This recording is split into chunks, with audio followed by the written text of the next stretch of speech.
Wait, potato doesn't grow like this. Or do they? What if I told you you can actually see your potatoes growing underground without digging anything? Today, I'm growing potatoes in a transparent container on my rooftop garden. And it's really super easy and almost free.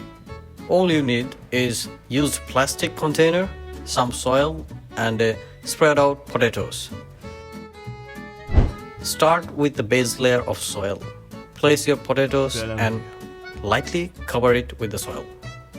As the plant grows taller, keep adding soil layer after layer.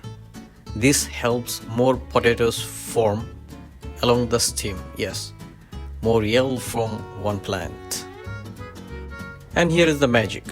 Because the container is transparent, you can actually watch the root and potatoes growing. Sounds crazy. You can keep it in a sunny spot and water it when the soil feels dry, and avoid especially overwatering because potato sometimes loves sunlight and well-drained soil.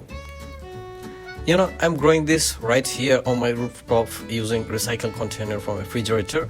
It's a simple, sustainable, and super satisfying. And if you do so, in just a few weeks, you'll have your own fresh potatoes grown right at your home. Try this yourself and follow for more easy rooftop gardening ideas.